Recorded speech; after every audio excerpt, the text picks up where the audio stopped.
یہ ایک کشمکش ہے جو بڑی دیرینہ ہے. پالیٹیشینز ہمیشہ چاہتے ہیں کہ فوج کو دبا کے رکھا جائے, نیچے لایا جائے. یہ جیسے پولیس کا ادارہ ہے, یہ حکم مانے ہمارا. یہ ان کی جمہوری اقدار سے انحراف ہے.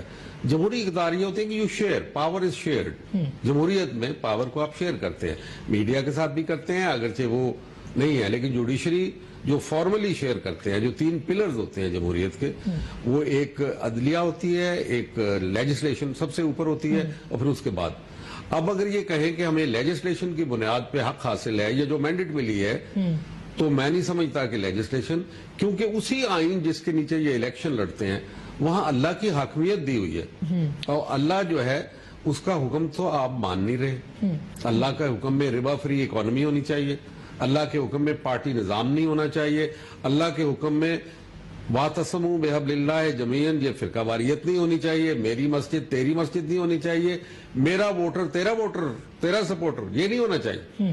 اللہ تو نہیں, وہ تو کہتا ہے کہ اپنے میں میری کتاب کو, یعنی رسی میری اللہ کی جو رسی ہے, اور ہم نے اس کو آئینی طور پہ قبول کیا ہوا ہے. پھر آج کیا ہمیں ہو گیا ہے کہ ہم ایک, جیسے میں نے کہا کہ مشکوک مینڈیٹ کی بنیاد میں زوم میں آ کے ہم سمجھتے ہیں کہ اداروں کو لتاڑ دیں گے.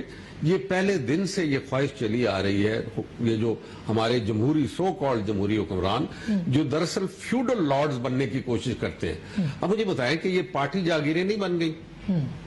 18ویں ترمیم نے کیا دیا ہے؟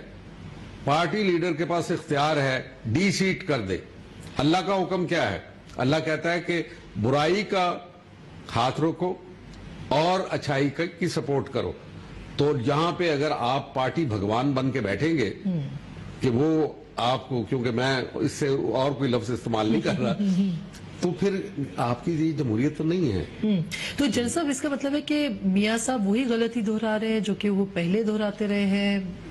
میرا خیال ہے کہ ان کے اندر ایک کوئی ایسی کوئی حص موجود ہے خود ان کے اندر, اور یہ کہوں گا کہ انہوں نے جو اپنے رفقا جو چنے, جن کو انہوں نے آگے لائے, یہ پہلے ان کے ساتھ نہیں ہوا کرتے تھے.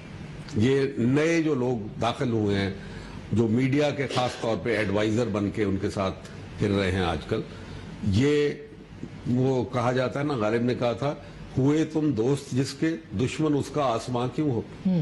تو آپ کے ساتھ تو یہ دشمنی کر رہے ہیں. یعنی آپ کا اشارہ پرویز رشید صاحب کی جانب؟ پرویز رشید, بالکل. پرویز رشید صاحب نے تو بہت غدر کیا, ظلم کیا.